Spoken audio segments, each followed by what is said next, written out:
அனைவருக்கும் வணக்கம். அன்று இரவு முழுவதும் எனக்கு தூக்கம் பிடிக்கவே இல்லை. காரணம் என்னவென்று சொல்ல முடியவில்லை. மனசுக்கு கஷ்டமும் இல்லை, அளவுக்கு மிஞ்சி இன்பமும் இல்லை. இந்த மாதிரி தூக்கம் பிடிக்காமல் இருக்க எல்லோரையும் போலத்தான் நானும். ஆனால் என்னுடைய தொழில் எல்லோருடையதும் போல் அல்ல. நான் கதை எழுதுகிறேன். அதாவது சரடு விட்டு அதை சகிக்கும் பத்திரிகை ஸ்பானங்களிலிருந்து பிழைக்கிறவன். என்னுடையது அங்கீகரிக்கப்படும் பொய். அதாவது கடவுள், தர்மம் என்று பல நாம ரூபங்களுடன் உலக மெஜாரிட்டியின் அங்கீகாரத்தை பெறுவது. இதற்குத்தான் சிருஷ்டி, கற்பனாலோக சஞ்சாரம் என்றெல்லாம் சொல்லுவார்கள். இந்த மாதிரியான பொய் சொல்லுவர்களிடையே இரண்டாவது பிரம்மா என்பார்கள். இந்த நகல் பிரம்ம பரம்பையில் நான் கடைக்குட்டி. இதையெல்லாம் நினைக்க பெருமையாகத்தான் இருக்கிறது. நாங்கள் உண்டாக்குவது போல் அந்த பிரமனின் கைவேலையும் பொய்தானா? நான் பொய்யா? திடீரென்று இந்த வேதாந்த விசாரம் இரவு சுமார் 12 மணி போதுக்கு ஏற்பட்டால் தன்னுடைய ஜீரண சக்தியை பற்றி யாருக்குத்தான் சந்தேகம் தோன்றாது? அடசட் என்று சொல்லிக் கொண்டு எழுந்து உட்கார்ந்தேன். உட்கார்ந்தபடி எட்டினார் போல மின்சார விளக்கை போடுவதற்கு வாக்காக வீட்டை கட்டி வைத்திருந்தான். போட்டேன். வெளிச்சம் கண்களை உறுத்தியது. பக்கத்து கட்டிலில் என் மனைவி தூங்கிக் கொண்டிருந்தாள். தூக்கத்தில் என்ன கனவோ, உதட்டு கோணத்தில் புன்சிரிப்பு கண்ணாம்பூச்சி விளையாடியது. வேதாந்த விசாரத்துக்கு மனிதனை இழுத்துக்கொண்டு போகும் தன்னுடைய நலபாக சதுத்தியத்தை பற்றி இவள் மனசு கும்மாளம் போடுகிறது போலும். தூக்க கலக்கத்தில் சினுங்கிக் கொண்டு புரண்டு படுத்தாள். அவள் 3 மாச கர்ப்பிணி. நமக்குத்தான் தூக்கம் பிடிக்கவில்லை என்றால் அவளையும் ஏன் எழுப்பி உட்கார்த்தி வைத்துக் கொள்ள வேண்டும்? உடனே விளக்கை அணைத்தேன். எனக்கு எப்போதும் இருட்டில் உட்கார்ந்து கொண்டிருப்பதில் ஒரு நிம்மதி. இருட்டோடு இருட்டாய் நாமும் இருட்டும் ஐக்கியமாய் பிறர் பார்வையில் விழாமல் இருந்து விடலாம் அல்லவா? நாமும் நம் இருட்டு கோட்டைக்குள் இருந்து கொண்டு நம் இஷ்டம் போல் மனசு என்ற கட்டை வண்டியை ஓட்டிக்கொண்டு போகலாம் அல்லவா? சாதாரணமாக எல்லோரும் மனசை நினைத்த இடத்துக்கு நினைத்த மாத்திரத்தில் போகும் ரதம் என்று சொல்லுவார்கள். மனித வித்து அனாதி காலத்தொட்டு இன்று வரையில் நினைத்து நினைத்து தேய்ந்து தடமாகிவிட்ட பாதையில்தான் இந்த கட்டை வண்டி செல்லுகிறது. சக்கரம் உருண்டு உருண்டு பள்ளமாக்கிய பொடிமண் பாதையும் நடுமத்தியில் கால்கள் அவ்வளவாக பவாத திரடுத்தான் உண்டு. ஒவ்வொரு சமயங்களில் சக்கரங்கள் தடம் புரண்டு திரடு ஏறி டடக் என்று உள்ளே இருக்கிறவர்களுக்கு அதிர்ச்சி கொடுக்கிறதும் உண்டு. மற்றபடி சாதுவான ஆபத்தில்லாத மயிலை காலை பாதை. நினைவு சுகத்தில் இருட்டில் சிறிது அதிகமாக சுண்ணாம்பு தடவிவிட்டேன் இவளும். நாக்கு சுருக்கென்று பொத்து கொண்டது. நான் அதை பொருட்படுத்துவதில்லை.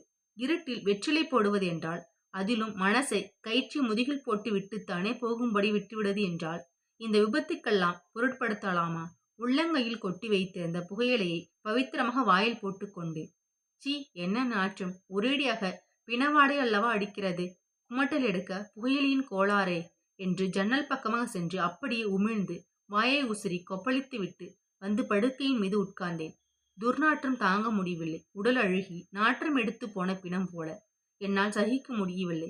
எனக்கு புரியவில்லை. ஜன்னல் வழியாக நாற்றம் வருகிறதோ? ஊசி காற்று கூட இழையவில்லையே. கட்டிலை விட்டு எழுந்திருந்து ஜன்னலின் பக்கம் நடந்தேன். 2 அடி எடுத்து வைக்கவில்லை. நாற்றம் அடியோடு மறைந்து விட்டன. என்ன அதிசயம்! திரும்பவும் கட்டிலுக்கு வந்தேன். மறுபடியும் நாற்றம். அதே துர்க்கந்தம். கட்டிலின் அடியில் ஏதேனும் செத்து கிடக்கிறதோ? விளக்கை ஏற்றினேன். கட்டில் அடியில் தூசிதான் தும்பலை தெரிவித்தது. எழுந்து உடம்பை தட்டி கொண்டு நின்றேன். தும்பல் என் மனைவியை எழுப்பிவிட்டது. என்ன, இன்னுமா உங்களுக்கு உறக்கம் வரவில்லை? மணி என்ன என்று கொட்டாவி விட்டாள். மணி சரியாக 12 அடித்து 1 நிமிஷம் ஆயிற்று. என்ன அதிசயம்! நாற்றம் இப்பொழுது ஒருவித வாசனையாக மாறியது. ஊதுவத்தி வாசனை. அதுவும் மிகவும் மட்டமான ஊதுவத்தி. பிணத்துக்கு பக்கத்தில் ஏற்றி வைப்பது. உனக்கு இங்கே ஒரு மாதிரியான வாசனை தெரியுதா என்று கேட்டேன். ஒண்ணுமில்லையே என்றாள். சற்று நேரம் மோந்து பார்த்துவிட்டு, ஏதோ லேசா ஊதுவத்தி மாதிரி வாசனை வருது. எங்காவது ஏற்றி வைத்திருப்பார்கள். எனக்கு உறக்கம் வருது. விளக்கை அணைத்து விட்டு படுங்கள் என்றாள். விளக்கை அணைத்தேன். லேசாக வாசனை இருந்து கொண்டுதான் இருந்தது. ஜன்னலருகே சென்று எட்டி பார்த்தேன். நட்சத்திர வெளிச்சம்தான். லேசாக வீட்டிலிருந்த ஜன்னல் வாசல் கதவுகள் எல்லாம் படபடவென்று அடித்துக் கொண்டன. ஒரு வினாடிதான். அப்புறம் நிசப்தம். பூகம்பமோ?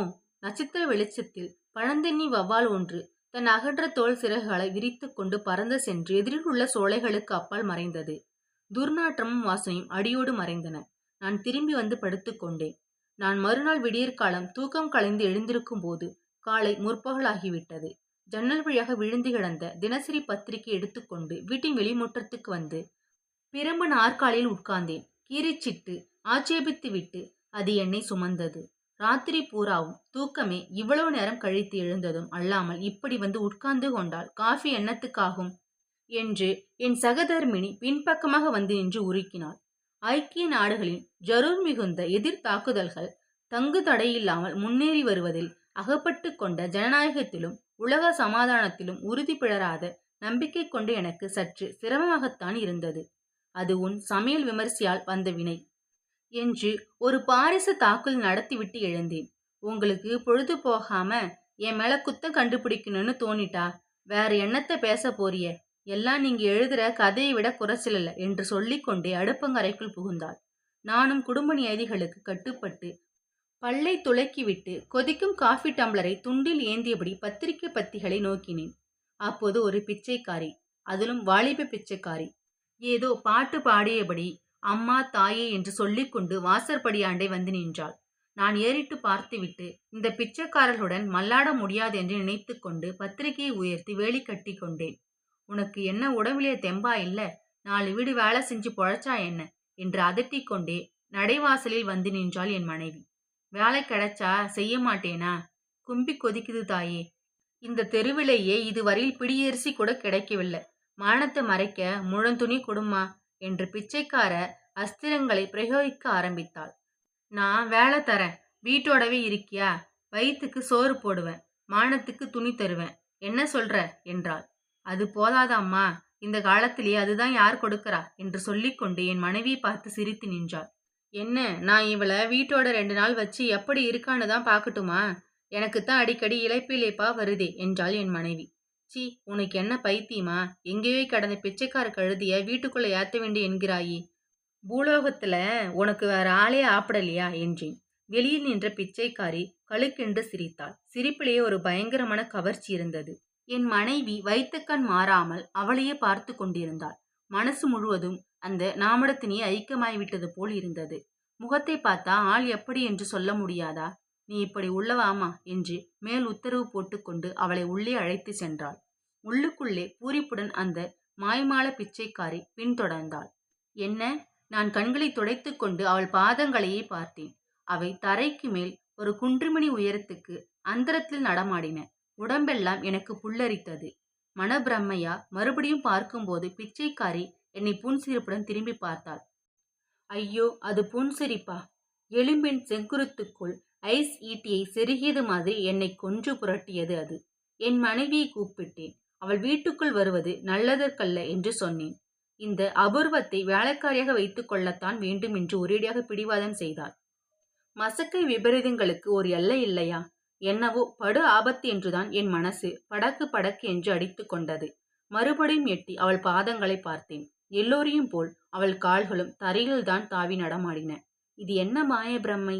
தெனாலிராமன் கருப்பு நாயை வெள்ளை நாயாக்க முடியாது என்பதை நிரூபித்தான். ஆனால் என் மனைவி பிச்சைக்காரிகளையும் நம்மை போன்ற மனிதராக்க முடியும் என்பதை நிரூபித்தாள். குளித்து முழுகி பழசானாலும் சுத்தமான ஆடையை உடுத்திக் கொண்டால் யாரானாலும் அருகில் உட்கார வைத்து பேசிக் கொண்டிருக்க முடியும் என்பது தெரிந்தது. வந்திருந்த பிச்சைக்காரி சிரிப்பு மூட்டும்படி பேசுவதில் கெட்டிக்காரி போலும். அடிக்கடி கழுக்கழுக்கென்று சப்தம் கேட்டது. என் மனைவிக்கு அவள் விழுந்து விழுந்து பணிவிடை செய்வதைக் கண்டு நானே பிரமித்து விட்டேன். என்னையே கேலி செய்து கொள்ளும்படியாக இருந்தது சற்று முன் எனக்கு தோன்றிய பயம். சாயந்தரம் இருக்கும் கருக்கல் நேரம். என் மனைவியும் அந்த வேலைக்காரி உட்கார்ந்து சிரித்து பேசியபடி கதை சொல்லிக் கொண்டிருந்தார்கள். நான் முன்கூடத்தில் விளக்கேற்றி விட்டு ஒரு புஸ்தகத்தை வியாஜமாக கொண்டு அவளை கவனித்த வண்ணம் இருந்தேன். நான் இருந்த ஹாலுக்கும் அவர்கள் இருந்த இடத்துக்கும் இடையில் நடுக்கட்டு ஒன்று உண்டு. அதிலே நான் ஒரு நிலை கண்ணாடியை தொங்கவிட்டு வைத்திருந்தேன். அவர்களுடைய பிம்பங்கள் அதிலே நன்றாக தெரிந்தன. நீ இங்கெல்லாமோ சுத்தி அலைஞ்சு வந்திருக்க, ஒரு கதை சொல்லு என்றாள் என் மனைவி. ஆமாம், நான் காசி, ஹரித்வாரம் எல்லா இடத்துக்கும் போயிருக்கிறேன். அங்கே காசியில் ஒரு கதையை கேட்டேன், உனக்கு சொல்லட்டா என்றாள். சொல்ல, என்ன கதை என்று கேட்டாள் என் மனைவி. 500 வருஷமாச்சான் காசிலேயே ஒரு ராசாவுக்கு ஒத்தக்கொரு மக இருந்தா. பூலோகத்திலேயே அவளை போல அழகு தேடி பிடிச்சாலும் கிடைக்காதான். அவளை ராசாவும் எல்லா படிப்பும் படிப்பிச்சாராம். அவளுக்கு குருவா வந்தவன் மகா பெரிய சூனியக்காரன். எந்திரம் தந்திரம் மந்திரம் எல்லாம் தெரியும். அவனுக்கு இவ மேல ஒரு கண்ணு. ஆனா அந்த பொண்ணுக்கு மந்திரம் அவனை கட்டிக்கணும்னு ஆசை. இது அவனுக்கு தெரிஞ்சு போச்சு. யாருக்கு தெரிஞ்சு போச்சு? அந்த குருவுக்கு. என்ன அதிசயம்! நான் அவள் சொல்லிக் கொண்டிருக்கும் கதையை கேட்டு கொண்டிருக்கிறேனா, அல்லது கையில் உள்ள புஸ்தகத்தை வாசித்துக் கொண்டிருக்கிறேனா? கையில் இருப்பது சரித்திர சாசனங்கள் என்ற இங்கிலீஷ் புஸ்தகம். அதிலே வாரணாசி மகாராஜன் மகளின் கதை என் கண்ணுக்கெதிரே அச்செழுத்துகளில் விரைத்து பார்த்து கொண்டிருந்தது. கையில் விரித்து வைத்த பக்கத்தில் கடைசி வாக்கியம் அந்த மந்திரவாதிக்கு அது தெரிந்துவிட்டது என்ற சொற்றொடரின் இங்கிலீஷ் மொழிபெயர்ப்பு. மூளை சுழன்றது. நெற்றியில் வியர்வை அரும்பியது. என்ன, எனக்கு பைத்தியம் பிடித்து விட்டதா? பிரித்து படித்து வைத்திருந்த பக்கத்திலேயே கண்களை செருகியிருந்தேன். எழுத்துக்கள் மங்க ஆரம்பித்தன. திடீரென்று ஒரு பேய் சிரிப்பு. வெடிபடும் அதிர்ச்சியோடு என் மனசை அப்படியே கவ்வி உறிஞ்சியது. அதிர்ச்சியில் தலையை நிமிர்த்தினேன். எனது பார்வை நிலை கண்ணாடியில் விழுந்தது. அதனுள் ஒரு கோர உருவம் பல்லை திறந்து உன்மத்த வெறியில் சிரித்துக் கொண்டிருந்தது. எத்தனையோ மாதிரியான கோர உருவங்களை கனவிலும் சிற்பிகளில் செதுக்கி வைத்த கற்பனைகளிலும் பார்த்திருக்கிறேன். ஆனால் இந்த மாதிரி ஒரு கோரத்தை கண்டதே இல்லை. இன்னும் நம்ம வீடியோவுக்கு லைக் பண்ணாதவங்க லைக் பண்ணிக்கோங்க, சப்ஸ்கிரைப் பண்ணாதவங்க சப்ஸ்கிரைப் பண்ணிக்கோங்க. குரூபம் எல்லாம் பற்களின் கண்களிலுமே தெரிந்தது. முகத்தில் மட்டும் மோகலாரிகள் எழும்பும் அற்புதமான அமைதி. கண்களிலே இரத்த பசி, பற்களிலே சதியை பீத்து தின்னும் ஆவல். இந்த மங்கலான பிம்பத்துக்கு பின்னால் அடுப்பு நெருப்பின் தீ நாக்குகள். வசமிழந்து அதையே பார்த்து கொண்டிருந்தேன். தோற்றம் கணத்தில் மறைந்தது. அடுத்த நிமிஷம் அந்த பிச்சைக்காரின் முகமே தெரிந்தது. உன் பெயர் என்ன என்று கேட்க மறந்தே போயிடுத்தே என்று மனைவி கேட்பது எனது செவிப்புலனுக்கு எட்டியது. காஞ்சனன்னு தான் கூப்பிடுங்களேன். கதையிலே வர்ற காஞ்சன மாதிரி. எப்படி கூப்பிட்டா என்ன, ஏதோ ஒரு பேரு என்றாள் பிச்சைக்காரி. என் மனைவியை தனியாக அங்கு விட்டிருக்க மனம் ஒப்பவில்லை. என்ன நேர கூடுமா? பயம் மனசு கவ்விக்கொண்டால் வடவெடுப்புக்கு வரம்பு உண்டா?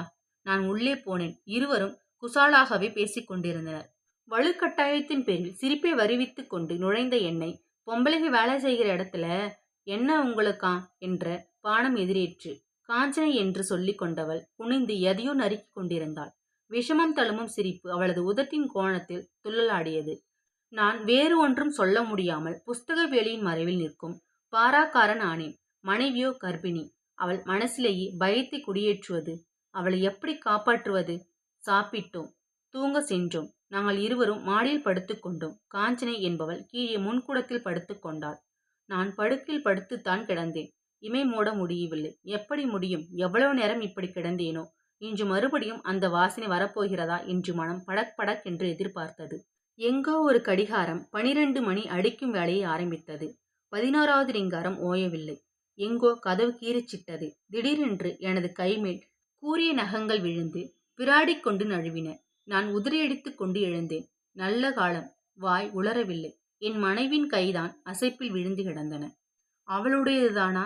எழுந்து குனிந்து கவனித்தேன். நிதானமாக சுவாசம் விட்டு கொண்டு தூங்கினாள். கீழே சென்று பார்க்க ஆவல். ஆனால் பயம். போனேன். மெதுவாக கால் ஓசைப்படாமல் இறங்கினேன்.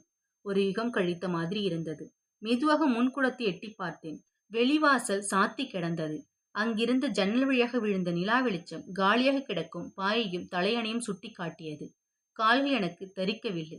வெடவெட என்று நடுங்கின. திரும்பாமலேயே பின்னுக்கு காலடி வைத்து நடந்து மாடி அருகில் வந்தேன். உயிர சென்று விட்டாளோ? விடுவிடு என்று மாடிக்கு சென்றேன். அங்கே அமைதி, பழைய அமைதி. மனம் தெளியவில்லை. மாடி ஜன்னல் அருகில் நின்று நிலா வெளிச்சத்தை நோக்கினேன். மனித நடமாட்டம் இல்லை. எங்கோ ஒரு நாய் மட்டும் அழுது விழாக்கணம் தொடுத்து ஓங்கியது. பிரம்மாண்டமான வௌவால் ஒன்று வானத்தின் எதிர்கோணத்திலிருந்து எங்கள் வீடு நோக்கி பறந்து வந்தது. வெளியே பார்க்க பார்க்க பயம் தெளிய ஆரம்பித்தது. என்னுடைய மனப்பிரமை அது என்று நிதானத்துக்கு வந்தேன். ஆனால் கீழே மறுபடியும் பார்க்க வேண்டும் என்ற ஆவல். கீழே இறங்கினேன். தைரியமாக செல்ல முடியவில்லை. அதோ காஞ்சனை பாயில் உட்கார்ந்துதான் இருக்கிறாள். என்னை பார்த்து சிரித்தாள். விஷ சிரிப்பு. உள்ளமே உறைந்தது. நிதானமாக இருப்பதைப் போல பாசாங்க செய்து கொண்டு, என்ன தூக்கம் வரவில்லையா என்று முணுமுணுத்துக் கொண்டே மாடிப்படியில் ஏறினேன். அப்பொழுது சாம்பிராணி வாசனை வந்ததா? வந்தது போலத்தான் ஞாபகம். நான் எழுந்திருக்கும் போது நெடுநேரமாகிவிட்டது. என்ன, வர வரதான் இப்படி தூங்கி தொலைகிற? காஃபி ஆறுது என்று என் மனைவி எழுப்பினாள். இருட்டுக்கும் பயத்துக்கும் ஒளிவிடம் இல்லாத பகலிலேயெல்லாம் வேறு மாதிரியாகத்தான் தோன்றுகிறது. ஆனால் மனசின் ஆழத்திலேயே அந்த பயம் வேரூன்றி விட்டது. இந்த பயத்தை எப்படி போக்குவது? தன் மனைவி சோரம் போகிறாள் என்ற மன கஷ்டத்தை தன்னை தேர்ச்சிக் கொள்வதற்காக வேறு யாரிடமும் சொல்லிக் கொள்ள முடியுமா? அதே மாதிரி தான் இதுவும். என்னை போன்ற ஒருவன் ஜன சமூகத்துக்காக இலக்கிய சேவை செய்கிறேன் என்று தம்பட்டம் அடித்துக் கொண்டு மணப்பால் குடித்துக் கொண்டிருக்கும் ஒருவன், சார், எங்கள் வீட்டில் புதுசாக ஒரு பேய் குடிவந்து விட்டது. அது என் மனைவியை என்ன செய்யுமோ என்று பயமாக இருக்கிறது. ஆபத்தை போக்க உங்களுக்கு ஏதாவது வழி தெரியுமா என்று கேட்டால் நான் நையாண்டி செய்கிறேனா அல்லது எனக்கு பைத்தியம் பிடித்து விட்டதா என்றுதான் சந்தேகிப்பான். யாரிடம் இந்த விவகாரத்தை சொல்லி வழி தேடுவது? எத்தனை நாட்கள் நான் பராக் கொடுத்து கொண்டிருக்க முடியும்? இது எந்த விபரத்தில் கொண்டு போய் விடுமோ? சொல்லவும் முடியாமல் மெல்லவும் முடியாமல் திண்டாடிக் கொண்டிருந்தேன். என் மனைவிக்கு அந்த புதிய வேலைக்காரி என்ன சொக்குப்பொடி போட்டு விட்டாளோ? அவர்கள் இருவரும் மனசில் துளிக்கூட பாரம் இல்லாமல் கழித்து விட்டார்கள். இன்றை பார்த்து பகலும் ராத்திரியை விரட்டிக் கொண்டு ஓடி வந்தது. இவ்வளவு வேகமாய் பொழுது கழிந்ததை நான் ஒரு நாளும் அனுபவித்ததில்லை. இரவு படுக்கப் போகும்போது என் மனைவி, காஞ்சனை இன்றைக்கு மாடியிலேயே நமக்கு அடுத்த அறையில் படுத்துக் கொள்ளப் போகிறாள் என்று கூறிவிட்டாள். எனக்கு மடியில் நெருப்பை கட்டியது போல ஆயிற்று. இது என்ன சூழ்ச்சி? இன்று தூங்குவதே இல்லை. இரவு முழுவதும் உட்கார்ந்தே கழிப்பது என்று தீர்மானித்தேன். என்ன படுக்கலையா என்றாள் என் மனைவி. எனக்கு உறக்கம் வரவில்லை என்றேன். மனசுக்குள் வல் ஈட்டிகளாய் பயம் குத்தி தைத்து வாங்கியது. உங்கள் இஷ்டம் என்று திரும்பி படுத்தாள். அவ்வளவுதான். நல்ல தூக்கம். அது வெறும் உறக்கமா? நானும் உட்கார்ந்து உட்கார்ந்து அலுத்துப் போனேன். சற்று படுக்கலாம் என்று உடம்பை சாய்த்தேன். 12 மணி அடிக்க ஆரம்பித்தது. இது என்ன வாசனை? பக்கத்தில் படுத்திருந்தவள் அமானுஷ்ய குரலில் பீறிட்டு கத்தினாள். வார்த்தைகள் ரூபத்தில் வரும் உருவற்ற குரல்களுக்கிடையே காஞ்சனை என்ற வார்த்தை ஒன்றுதான் புரிந்தது. சற்றென்று விளக்கை போட்டுவிட்டு அவளை எழுப்பி உருட்டினேன். பிரக்ஷி வரவே தள்ளாடிக் கொண்டு எழுந்து உட்கார்ந்தாள். ஏதோ ஒன்று என் கழுத்தை கடித்து ரத்தத்தை உறிஞ்சின மாதிரி இருந்தது என்றால் கண்களை துடைத்து கொண்டு. கழுத்தை கவனித்தேன். குரல் வளையில் குண்டூசி நுனி மாதிரி இரத்த துளி இருந்தது. அவள் உடம்பெல்லாம் நடுங்கியது. பயப்படாதே, எதையாவது நினைத்து கொண்டு படுத்திருப்பாய் என்று மனமறிந்து பொய் சொன்னேன். அவள் உடம்பு நடுநடுங்கிக் கொண்டிருந்தது. மயங்கி படுக்கையில் சரிந்தாள். அதே சமயத்தில் வெளியில் சேமகள சப்தம் கேட்டது. கர்ண கடூரமான குரலில் ஏதோ ஒரு பாட்டு. அதிகார தோரணையிலேயே காஞ்சனை காஞ்சனை என்ற குரல். என் வீடு கிடுகிடாய்த்து போகும்படியான ஒரு அலறல். கதவுகள் படபடவென்று அடித்து கொண்டன. அப்புறம் ஒரு அமைதி. ஒரு சுடுகாட்டு அமைதி. நான் எழுந்து வெளிவாசலின் பக்கம் எட்டி பார்த்தேன். நடுத்தெருவில் ஒருவன் நின்றிருந்தான். அவனுக்கு என்ன மிடுக்கு? இங்கே வா என்று சமிக்சை செய்தான். நான் செயலற்ற பாவை போல கீழே இறங்கி சென்றேன். போகும்போது காஞ்சனை இருந்த அறையை பார்க்காமல் இருக்க முடியவில்லை. நான் எதிர்பார்த்தபடியே தான் இருந்தது. அவள் இல்லை. தெருவிற்கு போனேன். அம்மா நெத்தியிலேயே இதை பூசு. காஞ்சனை இனிமேல் வரமாட்டாள். போய் உடனே பூசு. அம்மாவை எழுப்பாதே என்றான். விபூதி சுட்டது. நான் அதை கொண்டு வந்து பூசினேன் அவள் நெற்றியில். அது வெறும் விபூதிதானா? எனக்கு சந்தேகமாகவே இருக்கிறது. அவன் கையில் சேமகளம் இல்லை என்பதும் ஞாபகம் இருக்கிறதே. 3 நாட்கள் கழிந்து விட்டன. காலையில் காஃபி கொடுக்கும்போது, இந்த ஆம்பளைகளே இப்படித்தான் என்றாள் என் மனைவி.